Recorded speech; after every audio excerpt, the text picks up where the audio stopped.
할렐루야, 여름방학입니다. 여러분 잘 지내고 계십니까? 무더운 날씨 건강 항상 조심하시기 바랍니다. 오늘 수요일 유튜브로 영상으로 우리 다 같이 하나님 앞에 영광 돌리며 예배하기 원합니다. 우리 다 같이 먼저 하나님 앞에 우리의 신앙을 고백합니다.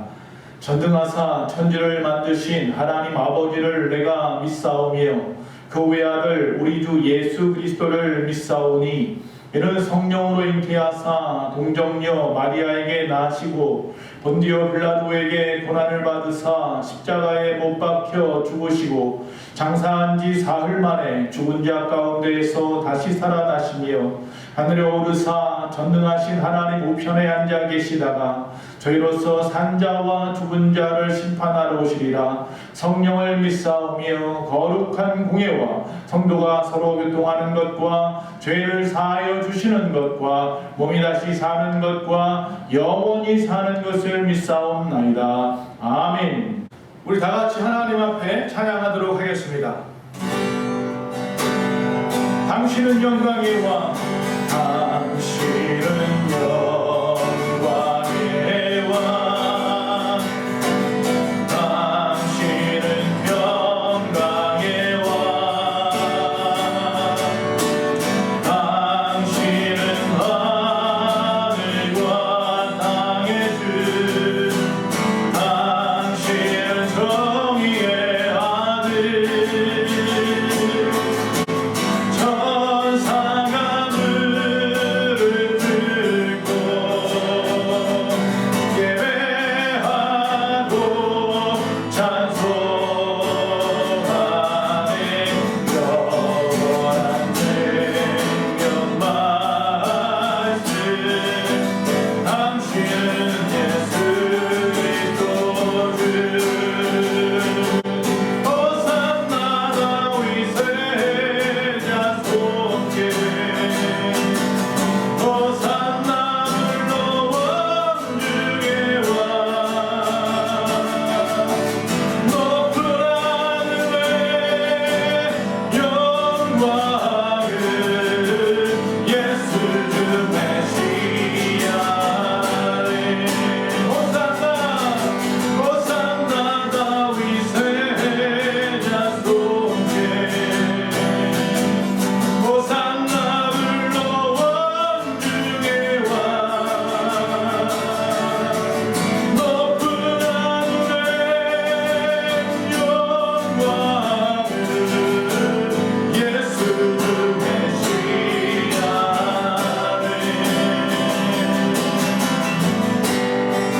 아멘.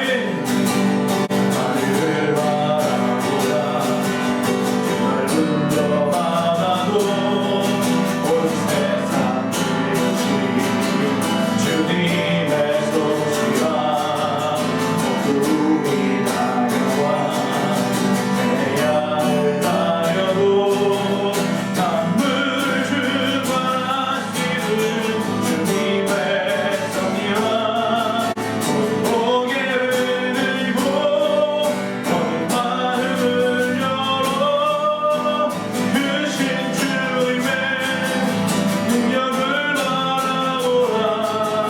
보아하지 이르시 주의 놀라운 손길, 우리 다 함께 주를 찬양해.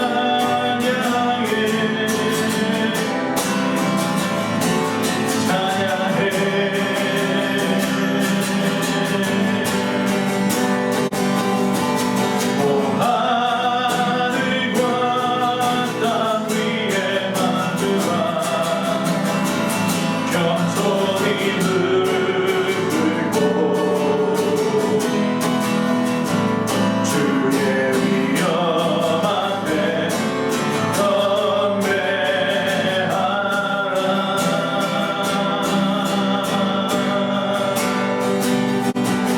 그래 핀 꽃을 보라, 하늘을 나는 새도 만물을 지으신 주님의 손짓에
읽겠습니다. 스바냐서 1장 12절에서 13절 되겠습니다. 구약의 스바냐 1장 12절과 13절입니다. 우리 같이 읽도록 하겠습니다. 그때에 내가 예루살렘에서 찌꺼기같이 가라앉아서 마음속에 스스로 이르기를 여호와께서는 복도 내리지 아니하시며 화도 내리지 아니하시리라 하는 자를 등불로 두루 찾아 벌하리니 그들의 재물이 노락되며 그들의 집이 황폐할 것이라. 그들이 집을 건축하나 거기에 살지 못하며 포도원을 갖구나 그 포도주를 마시지 못하리라. 아멘. 오늘 하나님의 말씀의 제목은 찌꺼기같이 가라앉은 자. 오늘 본문 말씀 그대로입니다. 찌꺼기같이 가라앉은 자. 먼저 우리가 이 스바냐서가 언제 쓰여졌는지, 스바냐가 누구인지를 좀 생각해 보아야겠지요. 자, 소선지서에 나와 있는 이 스바냐서. 이 스바냐서는 남유다, 북과 남으로 나누어졌을 때 남유다의 16대 왕인 요시야 왕의 종교개혁 때에 주신 말씀입니다.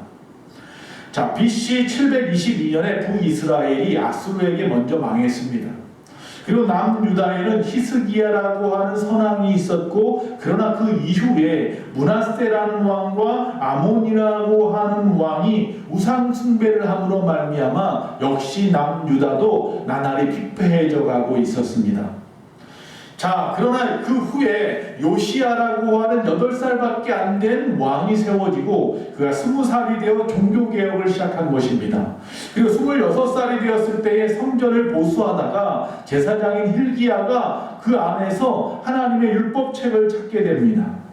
자, 그 말씀을 읽고 그 이후에 여선지자였던 그 당시 훌다에게 그 말씀을 보여주니 그가 예언하기를 이 율법책의 말씀처럼 하나님을 찾으면 축복이요 그러나 그들이 하나님을 찾지 아니하면 저주인데, 그러나 지금은 이 왕 요시야라고 하는 왕이 있어서 지금은 당장은 저주를 피할 수 있다라고 말씀하고 있는 것입니다. 자, 그런 상황에서 하나님께서 스바냐라고 하는 선지자에게 하신 말씀이 스바냐서입니다. 자, 이 스바냐는 하나님께서 보호하시는 자라는 뜻인데요. 자, 1절의 말씀처럼 히스기야 왕의 현손으로 서열상은 굉장히 낮지만 그러나 그도 왕족 출신의 선지자입니다. 자, 그런 왕족 출신의 선지자가요, 1장 앞에 부분에서 예루살렘에 대한 멸망에 대한 이야기와 이방에 대한 또 심판에 대한 이야기를 합니다. 그리고 나서 여호와의 날이 임할 것에 대해서 선포를 합니다. 자, 이스라엘 사람들은 이 스바냐 선지자의 말씀에 더욱더 큰 충격을 받았습니다. 자, 2절에서 6절에 보면은 온 인류에 보편적으로 임할 심판, 홍수 때보다 더 큰 심판이라고 하고 있습니다. 그것을 먼저 선포합니다. 그리고 나서 오늘 본문에 이스라엘의 심판에 대해서 구체적으로 선포하는 내용인 것입니다. 자, 먼저 7절에 보니까요, 여호와의 날이 가까웠다라고 말하고 있습니다. 여호와의 날이 가까웠다. 도대체 여호와의 날이 무엇입니까? 선지자마다 조금씩 그 의미는 조금씩 다릅니다. 이사야는요, 이사야서에서 이 여호와의 날은 이 바벨론의 멸망의 날이라고 말하고 있습니다. 남유다를 침공했던 그 바벨론이 메데바사에 의해서 멸망한 그날이다라고 말하고 있습니다. 또 예레미야 선지자, 눈물의 선지자라고 하는 이 예레미야 선지자는 이 바벨론의 느부갓네살 왕이 이 애굽을 치러 갈 때가 멸망의 날이라고 말하고 있습니다. 또 에스겔과 또 오늘 본문의 이 스바냐 같은 경우는 이스라엘의 멸망 그리고 예루살렘의 함락의 때가 여호와의 날이라고 말하고 있습니다. 자, 결국 여호와의 날은 그 선지자, 당시의 선지자의 눈에 비춰진, 또한 하나님께서 그를 통해서 보여주신 사건들 속에서 나타나는 심판의 날을 말하고 있는 것입니다. 자, 7절에 여호와께서 희생을 준비하고 그가 청할 자를 구별하셨다라고 말하고 있습니다. 즉 이스라엘을 하나님께서 희생제물로 삼겠다라는 것입니다. 그런데 그 제사를 행할 자, 거행할 자를 구별했는데 그들이 결국 이 바벨론이라고 하는 것이죠. 사무엘하 7장 14절에 보면 이처럼 하나님 앞에 범죄하는 자들은 사람의 매와 인생의 채찍으로 징계하신다고 말씀했습니다. 하나님의 선민이라고 생각했던 이 이스라엘 백성들이지만 하나님께서 이 이스라엘을 사람의 매와 인생의 채찍으로 그들의 범죄하는 날 그들을 치리라 말씀하고 있는 것입니다. 자, 그런데 12절에 보면요, 자, 찌꺼기같이 가라앉은 자들이 나옵니다. 이 찌꺼기같이 가라앉은 자들을 하나님께서 등불을 켜고 두루 찾아다니면서 찾아서는 그들을 결국 다 벌하시겠다고 말씀하고 있는 무서운 말씀을 스바냐가 전하고 있습니다. 자, 그러면 찌꺼기같이 가라앉은 자가 누구입니까?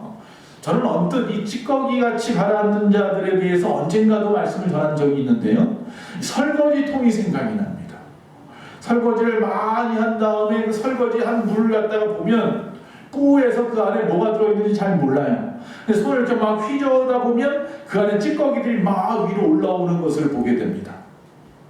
그와 같이 찌꺼기같이 가라앉은 자들을 말합니다. 물론 성경에서 말하는 찌꺼기같이 가라앉은 자들은요, 포도주 안에서 이 포도주 안에 가라앉아 있는 찌꺼기를 말하는 것입니다. 그냥 내버려 둘 경우에 그 질 좋은 포도주를 나쁘게 만드는 역할을 합니다. 이처럼 금속의 재련 과정이나 주류 등을 갖다가 정제하는 과정에서 침전물이 생기는데 그것을 어떻게 거르느냐에 따라서 이 포도주가 맛있느냐 맛없느냐가 판가름 나는 거죠. 그래서 이처럼 불순물과 같이 쓸모없는 자들을 분류해서 빼내서 심판받는 즉 심판을 하는 때가 올 것이다 라고 말씀하고 있는 것입니다. 과연 언제일까요? 자, 오늘 말씀 속에 보면은 어떤 자들을 하나님께서 불순물과 같이 쓸모없는 자라고 말씀하시고 심판하시느냐, 첫째는요, 우상 숭배하는 자들이다 라고 말씀하고 있습니다. 구약에서 누누이 등장하는 하나님의 심판은 우상 숭배입니다. 하나님께서는 그 백성에게 분명히 유일신으로 당신을 선포했음에도 다른 신을 찾았다는 것입니다. 그리고 우상 숭배하는 자들은 그들에게 임할 심판이 그들의 당대뿐만 아니라 3, 4대에 미친다는 사실을 언급하고 있습니다. 그런데도 이미 이 요시야 왕 이전에 이 므낫세 왕 때에는요, 유대 전역에 이 우상 숭배가 아주 만연해 있었습니다. 풍요의 신이라고 하는 바알을 갖다 숭배하는 것이 가장 큰 문제였죠. 또 하나님도 유일신이 아니라 그저 전쟁의 신쯤으로 생각했습니다. 가나안에 정착하는 동안에는 필요했는지 모르지만 이게 정착한 후에는 전쟁이 없이 평화가 왔으니 그들에게는 풍요의 신이 필요했고 그래서 바알에게 눈을 돌렸던 거죠. 특히 그들은 그마림이라고 해서 그들이 입은 검은 사제복, 바알을 갖다 섬기는 자들이 입은 이 검은 사제복을 갖다가 가리키며 그 모든 것을 높여주고 칭하여서 그들을 존중하고 거기에 깊이 빠져들었던 것을 보게 됩니다. 그래서 이스라엘 백성이면서도 8절에 보면 이방인의 옷을 즐겨 입는 자들이 있었다라고 말하는 거죠. 이 말은 하나님의 백성들이 입어야 할 의복의 규례가 민수기 15장이나 신명기 22장에 나오는데요, 양털과 배실로 섞어 짠 것은 입지 말고 겉옷의 내 귀에는 청색 수수를 달아서 여호와의 말씀을 기억하고 눈으로 재짓지 말라라고 말씀했습니다. 그렇게 말씀했음에도 불구하고 이방인의 관습을 즐겨하여 이방인의 옷을 입는 것을 즐겨했다라고 말하는 것입니다. 하나님을 버리고 이방 신을 섬기겠다는 것 아니겠습니까? 5절에 가면요, 더군다나 1월 성신, 하나님이 창조하신 1월 성신, 하늘의 별과 달과 그 해를 섬기고 말이죠. 밀곰이나 말감이라고 해가지고 자기의 첫째 아들을 갖다 불 가운데 던져버리는 이런 흉흉한 이런 이방 신들을 등장시켜서 그것을 섬기고 있더라는 것입니다. 물론 그들 중에 여호와를 믿습니다. 그러나 여호와를 믿으면서도 다른 신을 섬기는 이중적인 신앙을 가지고 있었다는 것입니다. 우리 안에도 이런 이중적인 신앙이 있습니다. 우리가 운동선수들을 보면 뭐 징크스라는 말을 합니다. 그래서 이건 하지 않아야 되고 꼭 이건 해야 하고 그런 이야기를 하는 분들이 있습니다. 또 우리 모르는 사이에 여러분 신문이라든지 스마트폰을 통해서 오늘의 운세를 보는 분들도 있습니다. 또 우리가 예전부터 믿었다고 생각하는 이 민간에 대한 어떤 그런 법들을 갖다가 찾아서 행하는 경우들이 있습니다. 뭐 문지방을 밟지 말아라 라든지 말이죠. 머리를 어디에다 두고 자라 라든지 말이죠.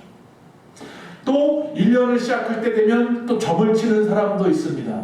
뭐 타로점을 친다는 카페들도 찾아다니기도 있습니다. 여러분, 하나님은 그래서 6절에 분명하게 여호와를 배반하고 더 나가서 여호와를 찾지도 아니하며 구하지도 아니하는 자들은 멸절하리라 라고 말씀하고 있다는 것입니다. 자, 첫 번째, 찌꺼기같이 가라앉은 자들이 누구라고요? 우상 숭배하는 자들. 두 번째는 세상 정욕에 빠진 사람들이 바로 이런 사람들입니다. 육신의 정욕, 안목의 정욕, 이생의 자랑에 빠진 자들을 말합니다. 특히 성경에서는 이들을 먼저 방백들과 왕자들이라고 말하고 있는데, 이 방백은 이미 히스기야 때부터 종교개혁을 반대했던 그 당시에 이 간신배들, 신하들을 말합니다. 이 왕자들은 요시아의 그 나이가 어리니 그 요시아의 왕자의 자리, 그 왕의 자리를 갖다가 넘보았던 친족들을 이야기합니다. 이들은 높은 자리에서 악행을 행하는 것을 즐겼던 사람들입니다. 그리고 주어진 그 권력으로 백성들을 탄압하고 부정축제를 일삼았던 사람들입니다. 그들은 권력이 하나님께로부터 나온다는 것을 잊어버리고 망각한 사람들입니다. 그 주어진 권력이 그저 자기의 것이라고 남용했던 사람들입니다. 특히 이들이 이방인의 옷을 즐겨 입는 자들이 바로 이들입니다.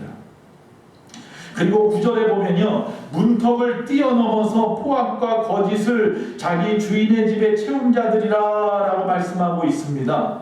문턱을 뛰어넘는다는 것은요, 이 사사기에 보면 이 엘리 제사장이 나오지요. 그리고 사무엘상에도 나옵니다. 이 엘리 제사장 때에 전쟁에서 패하고 블레셋에게 법궤를 빼앗기고 법궤가 다곤 신전에 들어가게 되었습니다. 그런데 그 신상 앞에 법궤를 두었더니 그 다음날 가보니까 그 신상이 법궤 앞에서 목이 부러져 넘어져 있었습니다. 어디에 부딪혀서? 이 문턱에 부딪혀서 말이죠. 그 이후로 그들은 이 신전의 문턱을 밟지 않고 뛰어넘었다는 데서 유리한 것입니다. 즉 다시 말하면 그 당시에 방백들과 왕족들이여 이방신, 즉 블레셋에 있었던 다곤 신들처럼 이 신전의 문턱을 밟지 않고 뛰어넘었다는 의미도 있지만 이것보다는 어떤 의미가 있느냐 하면 아무 집이나 그 문턱을 무시해버리고 들어가서 도둑질하고 약탈했다는 겁니다. 무엇으로? 자기의 그 권력을 앞세워서 말이죠. 자기의 욕심의 눈이 벌게져가지고 내가 지금 나쁜 짓을 하는지 선한 일을 하는지 깨닫고 구분할 능력조차 없었어요.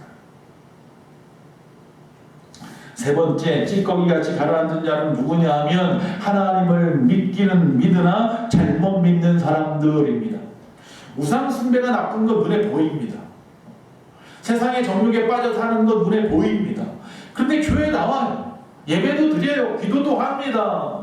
봉사도 해요. 그러나 그 안에 참된 하나님을 오직 유일하신 하나님 만군의 여호와 나의 아버지로 확실하게 믿느냐고 묻는 것입니다. 12절에 보면 마음속에 스스로 이르기를 여호와께서는 복도 내리지 아니하시며 화도 내리지 아니하시리라 하는 자가 있다라고 말합니다. 이들은 하나님을 인정하는 것 같기는 합니다. 그러나 하나님의 이해가 지극히 잘못되어서 하나님의 심판이 당장 우리 앞에 이루어지지 않는다고 생각합니다. 또 사람들을 정죄하거나 그 공동체를 괴롭게 만들기도 합니다. 어지럽히는 거죠. 어떻게 신앙생활을 해야 되는지 사람들이 그들의 모습 속에서 헷갈리기 시작하는 거죠. 하나님에 대한 이 기복주의도 문제이지만 하나님께서 예수 그리스도를 다시 이 땅에 보내신다고 하는 그 재림의 신앙을 무시하는 것도 문제입니다. 오늘 우리는 어떻습니까? 겉만 번지르르한 실상, 그 속은 불순물이 가라앉아 있는 것과 같아서 어느 순간 자신뿐만 아니라 열심히 신앙생활 하려고 하는 공동체 전체를 어지럽히는 그런 우리는 아니냐는 거죠. 그런 사람들은 하나님이 분명히 찾아서 벌하시겠다고 말씀하고 있단 말이에요. 행여 하나님을 믿는다면서 세속에 물들어서 불의의 싹을 살아가거나 하나님을 그릇되게 이해하여서 주변을 더럽히는 찌꺼기 같은 존재가 되지 맙시다. 자, 그 이후에 11절, 12절에 보면 그들을 심판하는 모습이 나옵니다. 여호와의 날에 예루살렘의 모습을 적나라하게 보여주고 있습니다. 첫째는 어문에서 부르짖는 소리가 납니다 라고 합니다. 예, 이스라엘에 들어가는 이 예루살렘, 특히 예루살렘 성에 들어가는데 문이 여러 개가 있어요. 그 중에 어문은 북쪽에 나 있는 문이에요. 다시 말하면 북쪽에 있는 이 바벨론이 쳐들어오는 거예요. 그리고 두 번째 제2구역에서 울음소리가 난다 그랬습니다. 이 제2구역은 어느 구역이냐면 예루살렘을 구역으로 나누었는데 특히 이 어문 안쪽이 바로 제2구역입니다. 여기에 훌라라고 하는 앞에서 말하는 그 여선지자도 살고 있었죠. 자, 그곳으로 어떤 소리가 나요? 그들이 바벨론이 쳐들어와서 울음소리가 제일 먼저 나는 거예요. 그리고 세 번째로 작은 산들에서는 무너지는 소리가 난답니다. 예루살렘 안쪽에는 작은 언덕이 있습니다. 그 언덕들이 무너진다는 이야기입니다. 네 번째로 막데스 주민들도 슬피 울라라고 말하고 있습니다. 이 막데스는요, 이 예루살렘의 가장 남쪽 지대에 있는 지역에 있는 사람들이에요. 여기는요, 상업이 성행한 곳이에요. 그들도 안심할 수 없다는 것입니다. 결국 그들의 부요함도 바벨론이 쳐들어왔을 때는 무용지물이 될 것이라는 것입니다. 그들의 은금이 그들을 갖다가 구원하는데 아무런 도움이 되지 않을 것이라는 것입니다. 여러분이 지금 무엇을 가지고 있습니까? 무엇을 가장 소중하게 여기고 있습니까? 그것이 여러분을 구원할 수 있냐고 묻는 것입니다. 그날이 오면은 견고한 성읍도 높은 망대도 다 필요 없고 지금까지 그 경고 메시지와 표지판 앞에서 영적인 맹인처럼 아무것도 바라보지 못하는 그들은 결국 그 무서운 경고 앞에 그 무서운 낭떠러지에 떨어지고 말 것입니다. 17세기 영국의 명설교가였던 토머스 브룩스라고 하는 목사님이 계십니다. 그분이 이렇게 말씀합니다. 하나님의 진노는 인간에게 너무 무거워 보이지만 그러나 그의 죄에 비하면 아주 가벼운 것이다. 맞습니다. 여러분 심판이 무섭습니까? 버겁습니까? 여러분이 지은 죄에 비하면 깃털과 같습니다. 그러면 피할 길이 없나요? 이 찌꺼기같이 가라앉은 자들이 다시 회복될 기회는 없나요? 성경은 분명히 그 멸망의 날에 숨기게 될 수 있다라고 말하고 있습니다. 그 멸망의 날에서 숨김을 받을 수 있다니요. 2장 1절에 수치를 모르는 백성들아 모일지어다 라고 말합니다. 사무엘이 미스바로 모든 백성들이 모여라 라고 말했던 것처럼 그들이 다시 모이라는 겁니다. 첫 번째 다시 주의 성전으로 되돌아와야 합니다. 지금 여러분 어디에 계십니까? 아버지 하나님의 성전으로 돌아오십시오. 주님이 계신 주님이 임재하신 이곳으로 돌아오십시오. 주님의 그 축복의 땅 은혜의 땅으로 돌아오십시오. 그 예배의 자리에 다시 돌아와 앉아주십시오. 여러분 마지막일수록 모이기에 힘써야 한다는 것입니다. 그러나 우리네 교회들은 텅텅 비어가고 있습니다. 도무지 자기 일이 너무나 바빠서 나오지 못합니다. 모이기를 패한 어떤 자들의 습관을 따르지 말고 만민의 기도하는 집으로 나와야 한단 말입니다. 제가 언젠가 말씀드렸죠. 가끔씩 이 비가 온 뒤에 오산천에 나가보면 이 자전거 도로나 도보로 수많은 지렁이들이 나와서 말라 죽어 있는 경우가 있습니다. 왜 나와서 죽을까요? 지렁이는 이 피부의 감각에 따라서 움직이고 피부로 숨을 쉰다고 합니다. 그런데 비가 오면 그들이 살던 그 흙 속에 물이 가득 차서 숨을 쉬는데 힘들어진다는 거예요. 그래서 결국은 위로 해서 바깥으로 나오는 것입니다. 여러분 어떤 이유에서든지 그들은 밖으로 나오면 살 수 있다고 생각했겠지만 그러나 결국 뜨거운 때앞편 앞에서 갈 길을 잃어버리고 비참한 결말을 맞이하게 된다는 거죠. 여러분 힘들다고 교회를 떠나거나 세상으로 잠시 나가 있다면 빨리 성전으로 돌아오십시오. 하나님께 돌아와야 회복이 시작되는 것입니다. 그리고 나와서 뭐합니까? 주께 무릎 꿇어 기도하십시오. 두 번째 나왔으면 회개해야 합니다. 회개의 단계는요, 먼저 자신의 그 부끄러움, 수치를 깨닫는 것, 아는 것부터 시작되는 것입니다. 그리고 나서 하나님을 찾는 것입니다. 2장 1절에 수치를 모르는 백성아 모일지어다 모일지어다 분명하게 이루고 있습니다.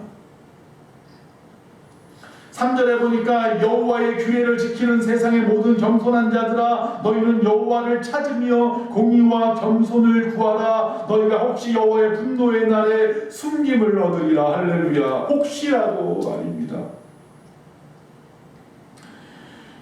우리는 전적으로 타락한 자입니다.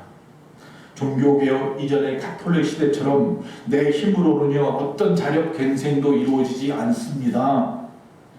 자, 그래서 마지막으로 우리는 회개했다면 이제는 돌이켜서 하나님의 규례 법도를 준행하는 데까지 나아가야 한다는 것입니다. 우리는 분명 주님의 날이 멀지 않으니 마지막 때에 살고 있다는 사실을 우리는 압니다.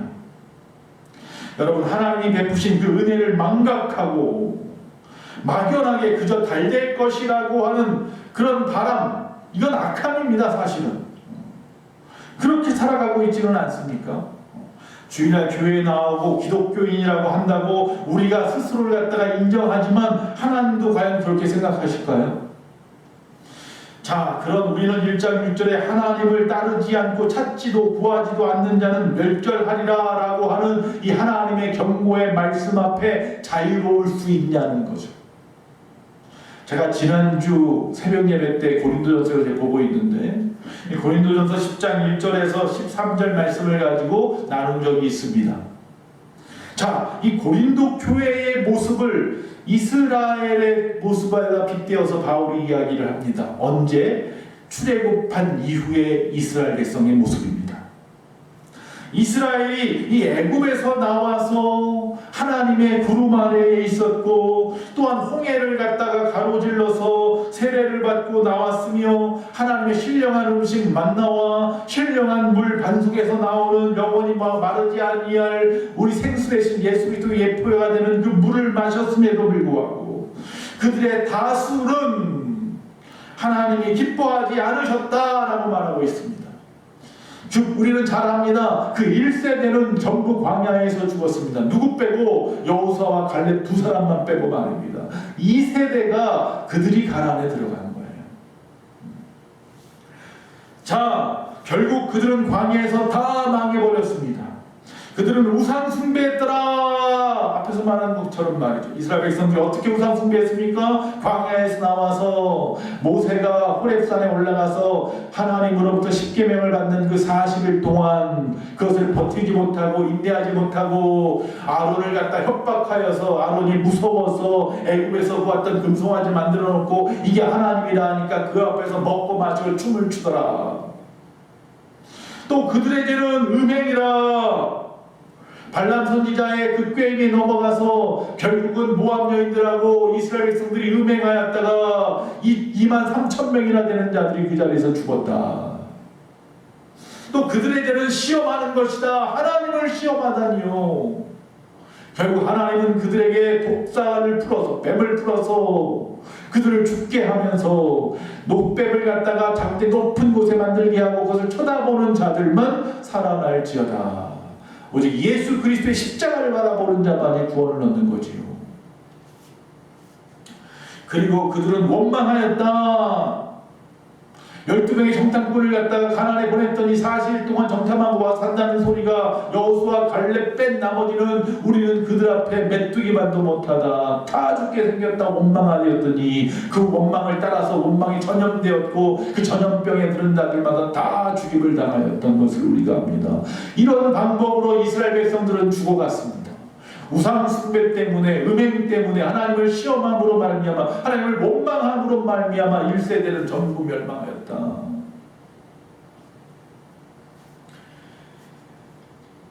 고린도전서 10장 고린도전서 10장 12절에 보면 그런즉 선질로 생각하는 자는 넘어질까 조심하라 생각하라라고 말하고 있단 말입니다.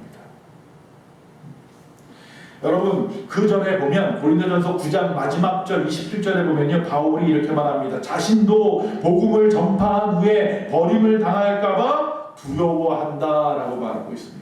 아니 바울조차도 나는 복음을 열심히 전했지만 복음을 전한 사람들은 예수 믿고 천국 갔는데 나는 버림을 받을까 봐 두려워한다 라면서 자신을 돌아보고 또 돌아보고 자신을 하나님의 말씀에 끊임없이 복종시키고 자신을 찾는데 저와 여러분은 어떻게 살아가고 있습니까? 그런데 선줄로 생각한 그 순간 우리는 넘어질까 조심해야 된다는 사실을 기억하십시오. 여러분, 우리가 찌꺼기 같은 자, 가라앉은 자라고 생각되어서 오늘 말씀처럼 멸망받을 자, 벌받을 자라고 생각한다면 무섭지요. 그러니 조심하십시오. 회개하시고 돌아오십시오. 하나님 말씀에 순종하며 오늘 말씀처럼 하나님 앞에 엎드려야 됩니다. 여러분, 그러나 우리는 하나님 앞에 이렇게 부족하고 연약한데요. 정말 하나님의 은혜로운 말씀이 그 다음 13절에 나와요. 고린도전서 10장 13절에 보니까 이렇게 말씀합니다. 사람이 감당할 시험밖에는 너에게 당할 것이 없나니 능히 감당하게 하시느니라. 할렐루야. 여러분, 그것은 하나님 앞에 핑계대지 말라는 말씀입니다. 하나님은요, 다 우리가 이길 만한 시험을 주세요. 우리도 알아요. 지금 내가 시험 들고 어려운 이 상황 속에서 어떻게 하면 돌이키면, 어떻게 하면 회개하면, 어떻게 하면 주님 앞에 나오면, 어떻게 하면 순종하면 하나님께서 도우실 것을 뻔히 알면서도 스스로 안 된다고 하고 어쩔 수 없다고 이야기하고 또 하나님의 말씀 들으려고 하지도 않고 귀를 가리고 눈을 감고 말이죠. 여러분, 그러지 맙시다. 지금 우리가 주님 앞에 나와 회개할 때입니다. 찌꺼기같이 가라앉은 이 죄인이 돌이킬 마지막 기회가 오늘일 수 있습니다. 주님 오실 날이 멀지 않았잖아요. 오늘 이 순간 하나님 앞에 돌이킵시다. 돌아옵시다. 주님 앞에 엎드립시다. 우리 예수님의 모든 심령들 단 한 심령도 찌꺼기처럼 마지막에 가라앉은 자가 한 사람도 없기를 간절히 축원합니다. 할렐루야. 이런 교회 되게 하소서. 우리 다 같이 찬양하시고 오늘 예배를 마칩니다. 무더운 날씨 건강하시고요. 주일날 건강한 모습으로 뵙겠습니다.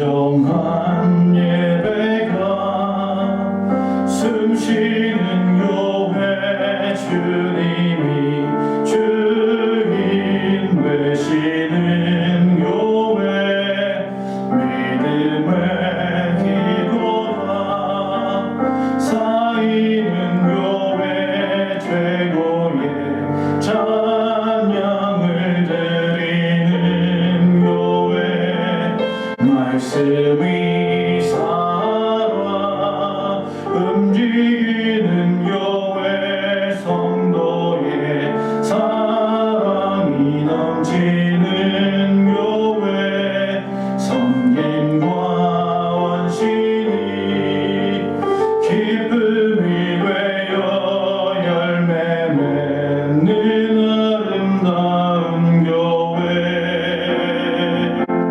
주님의 마음 닮아서 이웃을 사랑하는 교회 주님의 영광을 위해서 빛 되신 주님 전하는 교회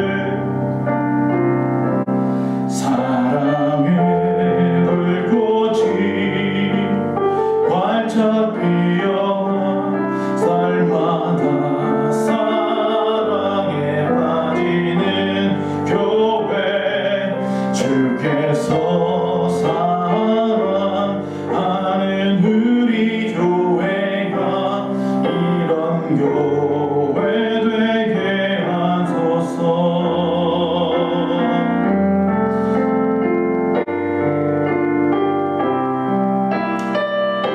사랑이 많으신 아버지 하나님 여호와여 감사합니다. 오늘 이 시간 하나님의 은혜 가운데 예배하게 하심을 감사합니다. 무더운 날씨 지치지 않게 하시고 오늘 말씀처럼 우리 한 심령도 찌꺼기같이 가라앉은 자 없게 하시어서 이 마지막 이 시대에 하나님 앞에 귀히 쓰임받는 하나님의 백성, 하나님의 자녀들이 다 되게 하여 주시옵소서. 부족한 중에 이 필리핀 모든 선교 일정도 건강하게 마치게 하시고, 우리가 준비하는 작은 도서관도 주님의 은혜 가운데에서 인도하시어서 아름다운 열매를 맺게 하여 주시옵시고, 필요한 것마다 하나님께서 도와주시옵소서. 아버지 하나님께서 우리 한 사람 한 사람들을 사랑하시는 줄로 믿습니다. 아버지 예수만 교회가 서로 사랑하게 하시고, 진정한 교회가 되게 하시고, 진정한 예배자가 되게 하시고, 하나님께 영광 돌리고 하나님을 기쁘시게 하는 복된 교회가 되게 하여 주시옵소서. 지금은 우리 주 예수 그리스도의 그 크신 은혜와 우리 하나님 아버지의 그 무한하신 사랑과 성령님의 감화감동 내주 교통하심이 찌꺼기같이 가라앉은 자가 되지 않기 위하여 하나님 말씀 안에 돌아와 회개하며 그 율례대로 살아가는 모든 심령들 머리머리 위에, 우리 예수만교회 위에, 이 나라의 민족 위에 지금부터 영원토록 함께 있을지어다. 아멘.